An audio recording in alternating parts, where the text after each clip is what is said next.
जय मित्रांनो, स्वराज्य career academy Titwala या यूट्यूब चॅनलवर आपलं स्वागत आहे। बघा, या ठिकाणी आपण वर्णमाला पाहत होतो, त्याच्यामध्ये वर्णांचे वर्गीकरण आपण मागच्या व्हिडिओमध्ये बघितले। ते तुम्हाला डिस्क्रिप्शनमध्ये जी लिंक दिली तिथे जाऊन बघायचं आहे। आज आपण व्यंजन म्हणजे काय हे बघणार आहोत थोडक्यात। ठीक आहे, आजचा व्हिडिओ खास याच्यावरच होणार आहे आपला। तर बघूयात वर्णमालेमधील व्यंजन।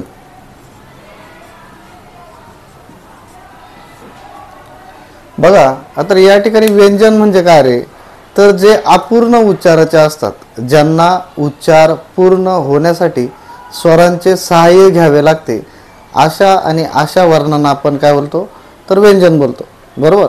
मग एकूण व्यंजन किती, तर ती 34 हे पण बघितलं आपण। त्याच्यानंतर या व्यंजनांचे 5 भाग पडतात। किती भाग पडतात? 5। त्याच्यामध्ये स्पर्श व्यंजने, बरोबर, त्याच्यानंतर अर्धस्वर, उष्मे, महाप्राण आणि स्वतंत्र, हे आपण आधीच्या लेक्चरमध्ये बघितलेलेच आहे। ते तुम्हाला सगळं स्पष्ट करून दिले त्या ठिकाणी, तो आधीचा व्हिडिओ तुम्हाला बघायचा जाऊन। आज आपण फक्त आणि फक्त काय बघणार आहोत, तर व्यंजने बघणार आहोत आणि व्यंजनांचेच भाग किती पडतात, त्याच्यामध्ये स्पर्श व्यंजनाचे किती भाग पडतात हे बघणार आहोत। ठीक आहे, मग आता एकूण व्यंजने किती, तर एकूण व्यंजने आहेत किती, तर 34। एकूण व्यंजनांची संख्या किती, तर 34। या 34 व्यंजनांमध्ये आपल्याला स्पर्श व्यंजनांचा जो गट आहे तो गट बघायचा आज। आणि त्या गटाचे भाग किती पडतात, त्यांना काय काय नाव आहेत, कुठल्या नावाने ओळखलं जाते हे पण बघायचं। पण याच्या अगोदर आपण मेन महत्त्वाचा मुद्दा असा की या ठिकाणी जे व्यंजन आहेत त्या व्यंजनांना सुद्धा वेगवेगळ्या नावाने ओळखलं जाते आणि ती नावं आपल्याला माहीत पाहिजे। जसं की आपण म्हणलं स्वर, तर स्वर म्हणजे काय हे आपल्याला माहीत आहे। जर मी तुला विचारलं एकूण अच किती, तर मग डोकं खाजवायची वेळ येते, कारण आपल्याला ते नाव माहीत पाहिजे। मग या ठिकाणी स्वरांनाच काय म्हटलं जाते, तर अच म्हणलं जाते, हे पहिल्या दृष्टीने आपल्याला माहीत पाहिजे। बरोबर। मग त्याच प्रकारे जर तुला विचारलं की एकूण परवर्ण किती, किंवा एकूण स्वरांत किती, किंवा एकूण हलंत किती, किंवा एकूण संवृत्त किती, तर हे आपल्याला माहीत पाहिजे। आणि आता हे जे मी बोललो ती कोणाची नाव आहेत, तर व्यंजनांचेच नाव आहेत। बरोबर। मग ती नावं बघू आपण। पहिलं म्हणलं मी परवर्ण, परवर्ण, त्याच्यानंतर स्वरांत, स्वरांत झालं, त्याच्यानंतर घेतलं आपण हलंत, आणि त्याच्यानंतर घेतलं आपण विवृत्त, त्याच्यानंतर घेतलं आपण विवृत्त। तर हे का बरं तुम्हाला सांगण्यामागचं कारण एवढंच की ज्यावेळेस आपल्याला प्रश्न फिरून विचारला जातो त्यावेळेस ह्या गोष्टी माहीत पाहिजेत आपल्याला। तुम्हाला माहिती आहे का, एका गावामध्ये असं पकडलं आपण, तर एक मुलगा होता, त्याचं नाव होतं निलेश, पण पूर्ण गाव त्याला ओळखायचं पप्पू या नावाने। ठीक आहे, कागदपत्री नाव काय, तर निलेश। पण आता पोस्टमन ज्या वेळेस पत्र घेऊन आला तर तो विचारू लागला शेजाऱ्यांना की बाबा या निलेश नावाचं कोणी इथे राहतोय का। बऱ्याच जणांना विचारल्यानंतर त्याला असं माहीत झालं की या ठिकाणी निलेश नावाचा कोणी राहत नाही। का, त्यांना माहीत काय होतं, पप्पू झाला, पप्पूचा कार्यक्रम। मग तेच लेटर जर नोकरीचं असतं तर मग खरोखर पप्पूचा कार्यक्रम झाला असता। बरोबर ना। मग या ठिकाणी निलेश म्हणजेच पप्पू आणि पप्पू म्हणजेच निलेश हे ज्यावेळेस गावात माहीत असतं त्यावेळेस ते पत्र योग्य माणसाच्या हाती लागलं असतं। मग तोच प्रकार इकडे या ठिकाणी व्यंजन म्हणजेच काय, तर परवर्ण, व्यंजन म्हणजेच काय, तर स्वरांत, ही नाव माहीत पाहिजेत। आता यांचा शब्दशः अर्थ समजून घेऊ आपण। या ठिकाणी काय, तर परवर्ण म्हणजे हे उच्चार पूर्ण होण्यासाठी दुसऱ्यावर अवलंबून असतात, म्हणून त्यांना काय बोलतो आपण, परवर्ण म्हणतो। बरोबर। यांच्या अंती काय येतो, स्वर येतो, या व्यंजनांच्या अंती स्वर येतो, म्हणून त्यांना काय बोलतात, स्वरांत। ठीक आहे, त्याच्यानंतर हलंत म्हणजे काय, तर आपण शेतकरी आहेत मित्रांनो, बरोबर, सगळी लेकरं या ठिकाणी शेतकऱ्यांचीच आहेत। बहुत करून जे गावाकडे जातात या मुलांना सगळ्यांना माहीत असते हल म्हणजे काय, तर हाल नाही म्हणत आहे मी, हल। या ठिकाणी जो काही नांगर असतो त्या नांगराचा जो फाळ जोडण्याचा जो हा एक भाग असतो अशा प्रकारचा असतो, त्याला बोलतो आपण नांगर। बरोबर। आणि या नांगरालाच काय म्हटलं जातं हिंदीमध्ये, हल म्हटलं जातंय। आणि त्याच्यावरून नाव काय पडलंय, तर हलंत। का, तर ही व्यंजने लिहिताना यांचे पाय मोडले जातात, म्हणून यांना काय बोलतात, तर हलंत। त्याच्यानंतर आलं विवृत्त, त्याच्यानंतर आलं काय, विवृत्त. विवृत्त म्हणजे काय, तर थोडक्यात ते बंद करणे, तोंड बंद करावं लागतं. याच्यामध्ये असे काय आहेत का त्यांचा उच्चार घेताना आपल्याला काय करावा लागतो, तर आपले तोंड थोडंफार बंद करावं लागतात. मग बघा प, फ, ब, भ आणि म यासारखे जे वर्ण आहेत यांचा उच्चार करताना आपल्याला तोंड थोडं मिटकावं लागतंय. जसं आपण स्वरांना काय बोलतो, विवृत्त बोलतो का, नाही तर त्यांना संवृत्त बोलतो आपण. कारण स्वर उच्चारताना आपल्याला काय करावं लागतंय, तर तोंड आपलं उचकं राहतंय, बरोबर. मग तसंच या ठिकाणी हे जे वर्ण आहेत, ही जी व्यंजन आहेत यांचा उच्चार करताना काय, तर तोंड थोडंफार मिटलं जातंय, म्हणून याचं चौथं नाव काय, तर विवृत्त, बरोबर. आता आपल्या मेन मुद्द्याकडे येऊ आपण. या ठिकाणी ज्या वेळेस मी सांगितलं की आज आपण काय बघणार आहोत, व्यंजने बघणार आहोत. काय, व्यंजने, बरोबर. आज आपण बघणार व्यंजने. त्याच्यामध्ये आपण बघणार आहेत काय, तर स्पर्श व्यंजनांचे जे भाग आहेत ते बघायचे आहेत आपल्याला. कारण मागच्या व्हिडिओमध्ये आपण एकूण व्यंजनाचे सगळे भाग बघितले, त्याच्यामध्ये स्पर्श व्यंजनांचे भाग पाडलेले नाहीत. त्याच्यासाठी आज हा व्हिडिओ आहे, बरोबर. बघ इकडं. मग पहिला आपण जो गट आहे तो गट पूर्ण लिहून घेणार. मग हा गट तुला आठवत नसेल तर तुला माझी ट्रिक आठवली पाहिजे. काय, तर कचाट्यात पाय, कळतंय, क च ट त प. पॅकाटात पाय नाही म्हणलं मी, कचाट्यात पाय. ही ट्रिक लक्षात ठेवायची. तुला 25च्या 25 स्पर्श व्यंजनांचा गट तुझ्या एका मिनिटात लक्षात येईल, फक्त लक्षात पाहिजे. ठीक आहे, मग तो लिहून घेऊ आपण अगोदर. या ठिकाणी यांनाच काय बोलतात, तर वर्गीय व्यंजने सुद्धा यांनाच म्हटलं जातात. काय, वर्गीय व्यंजने. वर्गीय व्यंजने याचं दुसरं काय नाव आहे, तर स्पर्श व्यंजने. स्पर्श व्यंजने. ठीक आहे, मग हे कोणते आहेत ते बघू आता आपण जरा. मग या ठिकाणी लिहितो आता मी, क च ट त आणि प यांचे पाय माडावे लागतात मित्रांनो. ठीक आहे, हे झालं तुमचा एक वर्ग आहे यांचा, म्हणून यांना काय म्हटलं जाते, तर वर्गीय व्यंजने म्हणतात. बघा इथं पुढचे लिहू आपण, क ख ग घ आणि हा वाङ्मयाचा ग, बरोबर. च छ ज झ आणि हा चंचलचा न. हे सांगितले अगोदरच तुम्हाला. ठीक आहे, नंतर ट ठ ड ढ न. त्याच्यानंतर त थ द ध आणि न. त्याच्यानंतर प फ ब भ आणि म. बघितले, हे आहेत एकूण सगळे 25. यांना म्हणलं आता स्पर्श व्यंजने. यांना काय म्हणतात, स्पर्श व्यंजने. आणि यांनाच म्हणतात वर्गीय व्यंजने, कारण यांचा वर्ग एक काढलेला आहे, बरोबर. ठीक आहे, आता या स्पर्श व्यंजनांचं आपल्याला काय करायचे, तर भाग पाडायचे. एकूण किती भाग पडतात रे, तर 3 भाग पडतात. आणि त्या 3 भागांना पण वेगवेगळी नाव आहेत. ती काय नाव आहेत ते पण बघू आपण आज. या ठिकाणी बघा, हा एक भाग पडतो, हा एक भाग पडतो, लक्ष असू द्या. ठीक आहे, याला म्हटलं ते कठोर. काय म्हणतो आपण, कठोर व्यंजने. हा जो गट आहे याला बोलतो कठोर व्यंजने. याच्यानंतर इकडे जो आहे त्याला बोलतो मृदू व्यंजने. याला काय म्हटलं जातंय, याला म्हटलं जातंय मृदू व्यंजने. आता या ठिकाणी यांची सुद्धा 2-2 नाव आहेत, ती पण तुला माहित पाहिजेत. हे जे कठोर आहे, हे जे कठोर आहे यालाच म्हणतात श्वास व्यंजने. काय, श्वास व्यंजने. आणि दुसरं नाव याचं दुसरं नाव मित्रांनो, तर याला म्हटलं जाते अघोष व्यंजने. काय, अ घोष. आता तुला माहित होतं कठोर, हे माहित होतं. कठोर म्हणजे काय, तर ज्या वर्णांचा उच्चार करताना वेळ जास्त लागतो त्यांना काय बोलतो आपण, कठोर व्यंजने. ठीक आहे, मग या कठोर मध्ये तुला जर विचारलं कोणी, भाऊ श्वास व्यंजने किती, तर तू श्वास घेऊन दमला तरी तुला आठवत नाही टायमाला, अरे हे श्वास व्यंजन कुठून आणले. हे होतं कधी कधी, असं पण होतं. मग तुला माहित पाहिजे या ठिकाणी जे कठोर व्यंजनांचा गट आहे त्या गटाला काय म्हणतात, तर त्याला श्वास व्यंजने असं पण म्हणतात. त्यांनाच अघोष असं पण म्हणतात. ठीक आहे, आता हे माहीत झालं तुला. त्याच्यानंतर आपण बघतोय मृदू, ही झाली मृदू व्यंजने. किती आहेत रे? तर ही झाली मृदू व्यंजने. पण यांना पण वेगळी 2 नावं आहेत.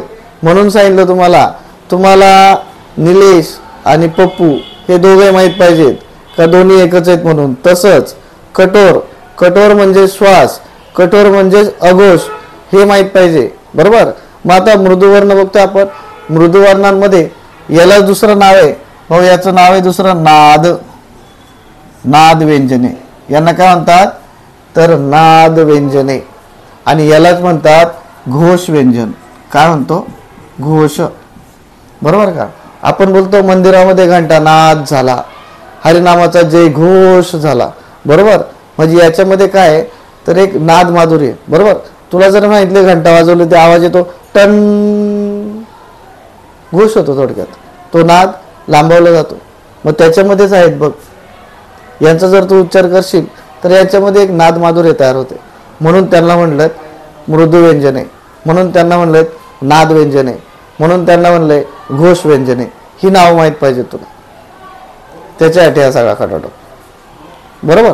आता राहिले कुठले रे तर हे कुठले, याला म्हणतात अनुनासिके. अनुनासिके हे जे इकडे आहेत या सर्वांना काय बोलतो आपण तर अनुनासिक बोलतो. पण यांचं अजूनही एक नाव आहे. आता तुम्ही म्हणाल मास्तर अरे नावं सांगतो तरी किती, अरे पण भाऊ आहेतच तेवढे तर तुला सांगणं गरजेचं आहे. ते माहीत पाहिजे तुला. तुला हे अनुनासिक माहिती आहे, पण तुला जर विचारलं परसवर्ण किती, तुला विचारलं परसवर्ण किती रे, तर तू डोकं खाजवल्याशिवाय राहणार नाही. कारण ते नावच तुझ्या कानापर्यंत आलेलं नसते आजपर्यंत. काय बोलतात याला दुसरं नाव काय तर याचं दुसरं नाव आहे परसवर्ण. आता याचा अर्थ घे समजून. इथं अनुनासिके म्हणजे काय तर यांचा उच्चार नाकातून होतो. याचा उच्चार कसा होतो नाकातून होतो. म्हणून यांनाच अजून एक नाव यांना पंचम वर्ण असं सुद्धा म्हणतात. यांनाच काय म्हणतात तर यांनाच पंचम वर्ण असं सुद्धा म्हणतात. कोणाला तर हे अनुनासिकांना. का तर यांचा 5 जणांचा एक गट आहे. यांचा कसं आहे 5 जणांचा एक गट आहे, म्हणून त्याला काय बोलतो तर पंचम वर्ण सुद्धा म्हणतात. पण त्याचबरोबर अनुनासिके म्हणजे काय तर यांचा उच्चारच नाकातून होतोय. बघा वाङ्मयाचा न ग सॉरी चंचलचा न, बाणाचा न, नळाचा न, मगरीचा म हे आपल्याला लहानपणी शिकवले. जेव्हा तू पहिली दुसरीत होता त्यावेळेस ते भले मोठे चित्र आणि तू तो कुटाणा चालू मग आहे ना, तेव्हा लक्ष दिलं नाही आपण. वय लहान असतो हो बोलो काय करणार आहे का नाही. ठीक आहे असू दे. बघ आता लक्ष दे. या ठिकाणी आता आपण पोचलो परसवर्णापर्यंत. हे दुसऱ्या वर्णावर स्वार होतात म्हणून आणि म्हणून यांना म्हणतात परसवर्ण. आता तू म्हणशील कसं तर दाखवतो तुला. आता मगाशीच आपला विषय झाला की मंदिरामध्ये काय झाला घंटानाद झाला. बरोबर. मग यामध्ये इथं बघ आता तू घंटा हा शब्द लिहिताना आपण असा लिहितो घंटा. बरोबर. या ठिकाणी हा अनुस्वार आहे. बरोबर ना, अनुस्वार आहे तो. आता तो जाऊन त्या ठिकाणी काय करायचं आपल्याला त्याच्याच गटातील काय घ्यायचंय तर पंचमवर्ण घ्यायचंय किंवा त्यालाच बोलतो आपण परसवर्ण. बरोबर. मग हा शब्द आपण लिहिताना कसा लिहिणार घंटा. बरोबर का. त्याचप्रमाणे कसं लिहिणार आपण याला तर हा शब्द याप्रमाणे लिहिणार आपण घंटा. म्हणजे या ठिकाणी याच्यामधला जो 5वा वर्ण आहे कुठला न, हा दुसऱ्या वर्णावर स्वार व्हायला लागला म्हणून याला काय म्हणतात तर परसवर्ण बोलतात.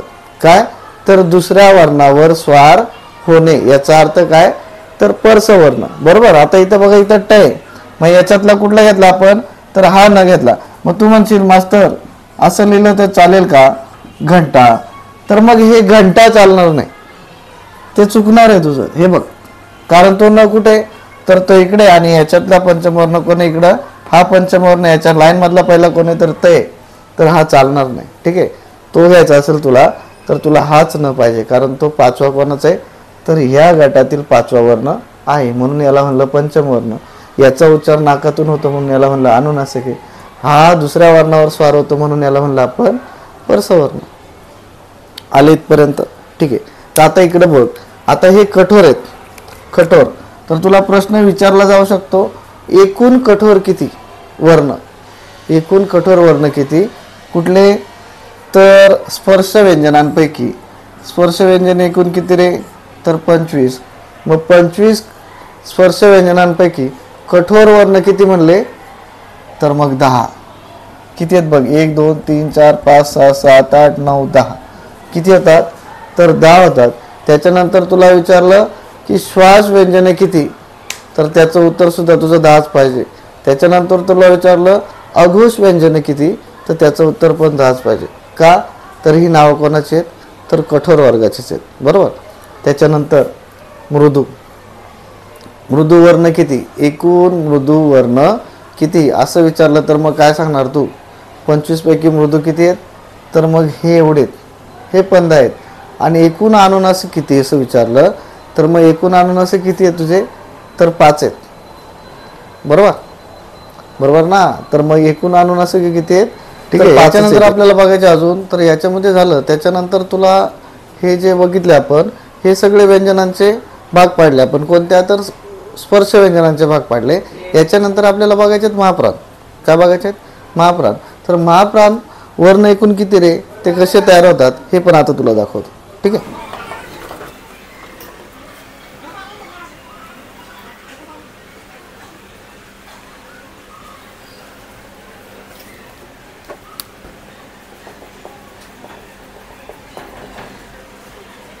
आता याच्या पुढचे जे आहेत ते लिहून घेऊ आपण. ठीक आहे. याच्या पुढचे जे लिहून घेऊ, म्हणजे सगळं पूर्णच आपण जे व्यंजन आहेत ती टोटलच्या टोटल लिहून घेऊ. 34च्या 34, म्हणजे त्याच्यामध्ये तुझा घोळ होणार नाही की याच्यामधले किती आणि त्याच्यामधले किती. मग एकत्रित महाप्राण किती आहेत ते बघू. बघ आता इकडे जागा नाही, आता इकडे लिहितो मी य र ल व श. त्याच्यानंतर षटकोनाचा श, श स ह आणि ळ. मग आता मोजून घे परत. हे झाले 25.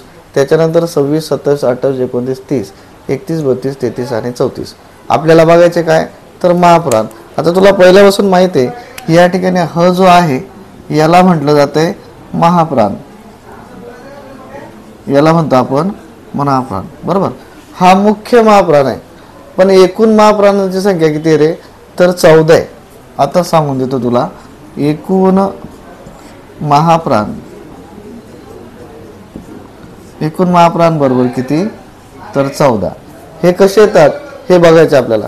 1 मार्क फिक्स होणार या ठिकाणी तुझा. तुला विचारलं महाप्राण कुठला वर्ण, तर ह हा जो आहे त्याला काय बोलतात? महाप्राण. आणि मग आता हे लक्षात कसं ठेवायचं आणि ओळखायचं कसं की याच्यामध्ये महाप्राण कुठले आहेत, महाप्राण म्हणजे काय, नक्की का महाप्राण म्हटलं आता याला, या सगळ्या गोष्टी तुला माहित पाहिजे. याच्या अगोदर पण सांगितलं होतं, पुन्हा एकदा सांगतो. महाप्राण म्हणजे काय? महा म्हणजे मोठा आणि प्राण म्हणजे वायू. बरोबर. मग ज्यावेळेस मोठ्या प्रमाणात वायू सोडला जातो आपल्या मुखावाटे किंवा फुफ्फुसातली हवा जी मोठ्या प्रमाणात सोडली जाते ज्या वर्णाचा उच्चार करता वेळेस, त्या वर्णाला काय बोलतो आपण? तर महाप्राण. आपण बोलतो बघा, तुम्ही श्वास घ्या आणि बोला ह. जेवढा श्वास घेतला होता भाऊ तू, तेवढ्याचा तेवढा तू सोडला आहे का नाही? जेवढा प्राणवायू घेतला होता तेवढ्याचा तेवढा प्राणवायू काय करतो आपण? सोडून टाकतो. आणि म्हणून त्याला काय बोलतो आपण? तर महाप्राण म्हणतो. बरोबर. मग आता तुला थोडक्यात अगदी सांगून देतो. हे महाप्राण किती आहे तुला लिहून दाखवले मी, तर 14. ते कसे तयार होतात ते पण सांगून देतो. ज्या वर्णांचा उच्चार ह युक्त होतो, कसा होतो? ह युक्त, त्यांना म्हणायचं महाप्राण. आता तू म्हणशील मी एच घेऊन पाहतो, ते एचचे कुठाने लय होतात भाऊ. नंतर तू आला कुठं माहितीये का? इथं आला, स मध्ये आलो, तुझा परत घोटाळा लागला तिथं, आहे का नाही? तिथं एच येत नाही ना, काय येत नाही, तरी त्याला महाप्राण का म्हणतात? मग ते सगळं दाखवतो मी तुम्हाला सविस्तर. पण ज्या वर्णांचा उच्चार तुला लक्षात ठेवायचा आहे, पाहिजे तर नंतर तू लिहून घे. ज्या वर्णांचा उच्चार ह युक्त होतो, कळतंय ना? ह युक्त म्हणजे त्याच्यामध्ये ह असल्याचं जाणवतंय भाऊ आपल्याला. ठीक आहे. आता इकडे बघ, या ठिकाणी काय रे, क आहे, क क अधिक ह बरोबर ख, हे लक्षात ठेवायचं तुला. क अधिक ह बरोबर ख, हा तुला गोल करून दाखवलाय का? याचा उच्चार ख ह युक्त होतो, म्हणून हा तुझा पहिला माप्राण. बरोबर. त्याच्यानंतर ब इकडं च अधिक ह बरोबर छ, याच्यामध्ये पण ह चा उच्चार होतो. बघ, ट अधिक ह बरोबर ठ, त्याच्यानंतर त अधिक ह बरोबर थ, त्याच्यानंतर प अधिक ह बरोबर फ. बघितले, यांच्या सगळ्यांचा उच्चार, या सगळ्यांचा उच्चार कसा व्हायला लागले रे? हे जेवढे मी गोल केलेत या सगळ्यांचा उच्चार तुझा ह युक्त व्हायला लागलाय. बरोबर. म्हणून त्यांना आपण काय म्हणलो, तर म्हणून त्यांना महाप्राण म्हणलो. मग तसंच इकडे ग अधिक ह बरोबर घ, बरोबर, तो एक महाप्राण आहे. ज अधिक ह बरोबर झ, या ठिकाणी ड अधिक ह बरोबर ढ, त्याच्यानंतर द अधिक ह बरोबर ध, त्याच्यानंतर ब अधिक ह बरोबर भ. बघ आता इकडं 5 आहेत, 1 2 3 4 आणि 5. बरोबर. मग कठोर महाप्राण मध्ये कठोर महाप्राण किती रे? तर कठोर महाप्राण तुमचे आले 5. त्याच्यानंतर मृदू महाप्राण किती रे? तर ते पण आले 5. बरोबर. मग तू कोणाला पण विचार, जाऊन तू असंच विचार, लय अभ्यास करतो तो, लय तुला इग्नोर करतो, लय त्रास देतो तुला, तर विचार त्याला का नाद महाप्राण किती एकूण. काय विचारायचं त्याला? हो, तुझा लय अभ्यास झालाय, मला एकदा सांग का नाद महाप्राण म्हणजे काय. तर त्यांनी जर तुला सांगितलं तर हारलो आपण, परत तो तुझा नादच करायचा नाही, आहे का नाही? तो परत तुझा नादच करणार नाही, तो पण डोकं खाजला, अरे याला नाद महाप्राण कसं काय महाप्राण आहे. तर तेव्हा तुला माहीत पाहिजे का, तर हे जे मृदूवर्ण आहेत यांची नावं त्यावेळेस तुला उपयोगी येणार आहेत. मग तेव्हा तुला प्रश्न पडतो, नाद महाप्राण किती? तर 5, आहे ना. श्वास महाप्राण किती? तर 5.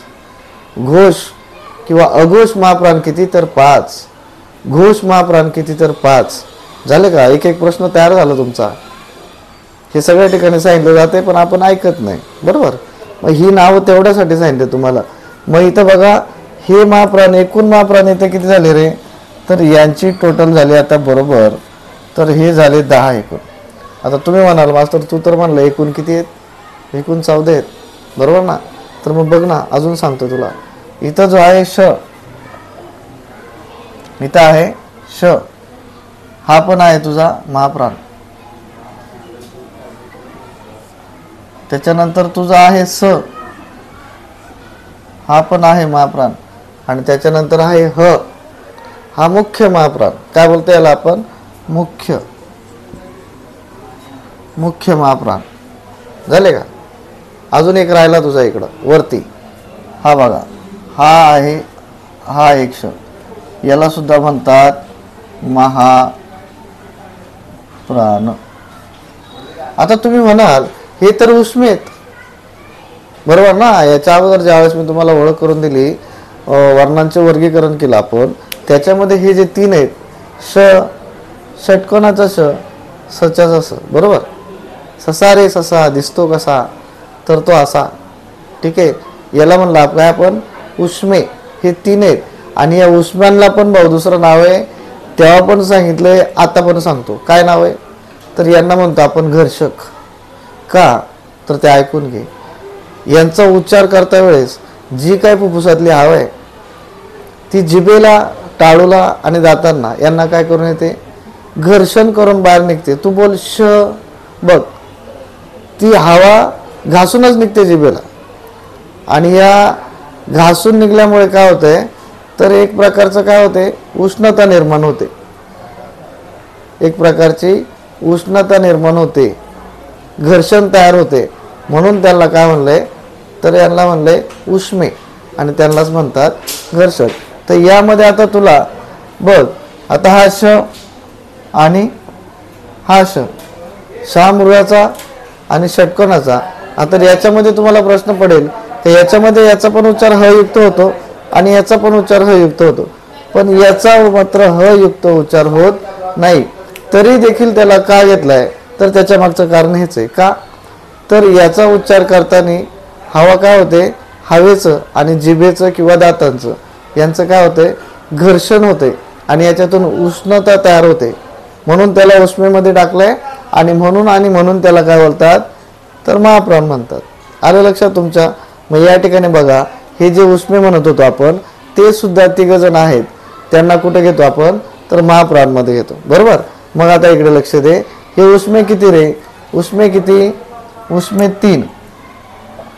इथं बघ उष्मे किती आहेत, तर 3 आहेत उष्मे. काय ते उष्मे 3 आहेत. बरोबर. या ठिकाणी कठोर किती आहेत, 5. मृदू किती आहेत, 5 झाले 10. उष्मे किती, 3 झाले 13. आणि हा एक मुख्य महाप्राण झाले किती, 14. मग आता लक्षात आलं तुझ्या, एकूण महाप्राण किती, तर 14. आणि कसे ते आता दाखवून दिले तुला. ठीक आहे. याचा तुला बारीक अभ्यास करायचे. मागच्या वेळेस तुम्हाला सांगितलं होतं मी का याच्या पुढे जाऊन काय, तर विशेष संयुक्त व्यंजने आपल्याला बघायची होती. बरोबर. मग विशेष संयुक्त व्यंजने बघताना मागच्या वेळेस थोडक्यात याच्यावर दिलं आपण, पण त्याच्यामध्ये एक मी चूक ठेवली होती तुमच्यासाठी. जर खरोखर तुम्ही अभ्यास करताय तर ती चूक तुम्ही शोधायला पाहिजे होती. बऱ्यापैकी मुलांचा रिस्पॉन्स आला की मास्तर, पण पाहिजे तेवढा नाही आला. ठीक आहे. तर मग आता ते विशेष संयुक्त व्यंजन काय ते बघू आपण एकदा. पाहिजे असेल तर एक स्क्रीनशॉट काढून घे तू 1 मिनिटात.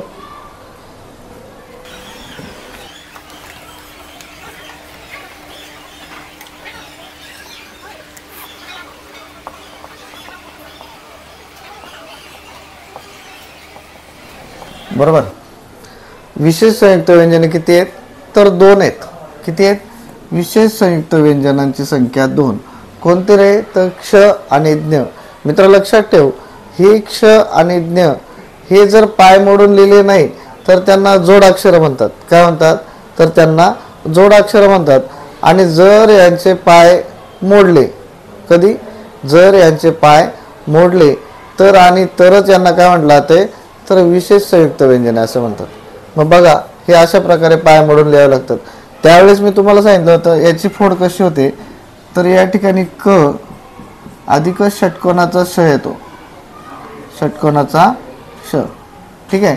आणि याची ज्ञाची कशी फोड होते रे, तर द न अधिक य, या प्रकारे यांची फोड होते. इथे तुम्हाला मी वेगळा श दिला होता मागच्या वेळेस. ठीक आहे. तर तुम्ही खरोखर अभ्यास करताय तर एवढ्या लहान सहान चुका तुमच्या लक्षात यायला पाहिजे. थोडंफार तुम्ही पण केलं पाहिजे आहे ना. सगळं मास्टरवर डिपेंड राहून नाही होत भाऊ. आपला स्वतःचा पण अभ्यास काहीतरी वेगळा पॅटर्न आपला काहीतरी पाहिजे. ठीक आहे, चालेल. तर मग या अशा प्रकारे आपण विशेष संयुक्त व्यंजने बघितली होती त्यावेळेस. त्याच्यामध्ये या ठिकाणी मी तुम्हाला या ठिकाणी जो ही जी फोड होती, याची फोड ती जरा तुम्हाला चुकीची ठेवली होती दाखवण्यासाठी का तुम्ही याच्यातलं करेक्शन खरोखर करताय की नाही करताय. बरोबर. मग आता या ठिकाणी आपली वर्णमाला जवळजवळ आपण बऱ्यापैकी सगळे व्हिडिओ तुम्हाला भेटतीलच बघायला. याचं वर्गीकरण वगैरे सगळं झालेलं आहे. तर आता बघा, जाता जाता थोडं सांगतो. या ठिकाणी वर्णमालेमध्ये एकूण वर्णांची संख्या किती रे, तर एकूण वर्णांची संख्या आहे 52. एकूण वर्ण लक्षात येतो. आता इकडे एकूण वर्णांची संख्या किती आहे, तर 52. बरोबर. तर या ठिकाणी तुला जर विचारलं आधुनिक वर्णमालेमधील एकूण वर्णांची संख्या किती, आधुनिक वर्णमाला जर म्हणलं तर आधुनिक वर्णमालेत एकूण वर्णांची संख्या 52 आहे. पण हाच प्रश्न जर तुला वेगळ्या पद्धतीने विचारला की पारंपरिक वर्णमालेत, काय विचारलं, पारंपरिक वर्णमाला, पारंपरिक वर्णमालेमध्ये किती आहेत, तर मग पारंपरिक वर्णमालेमध्ये किती आहेत, तर 48 आहेत. बरोबर. पारंपरिक वर्णमालेमध्ये किती आहेत, 48 वर्ण आहेत. मग हे लक्षात ठेवायचे तुला, हे तुला लक्षात ठेवायचे का, तर हे पडणारे प्रश्न आहेत. आधुनिक वर्णमाला म्हणले, आधुनिक वर्णमाला काय, आधुनिक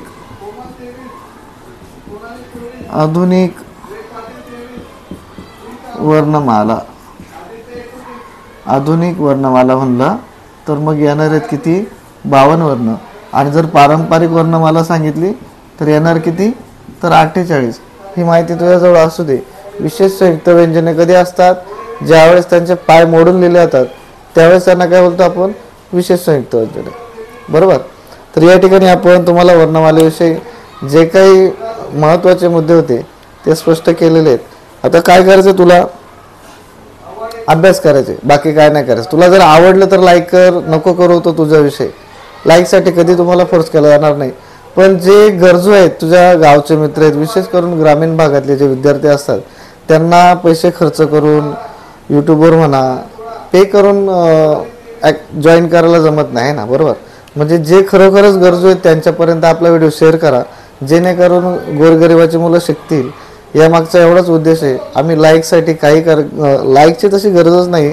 तुला जर मनापासून आवडलं की बाबा चल मास्तर काहीतरी करतोय आपल्यासाठी, बरं वाटतंय मला, तर आणि तरच लाईक कर, नाहीतर फक्त चॅनलला सबस्क्राईब कर. जे काही लिंक तुला दिल्या जातील ते आपल्या मित्रांशी शेअर कर बस. आणि सगळ्यात महत्त्वाची गोष्ट, अभ्यास कर. ठीक आहे. जय हिंद.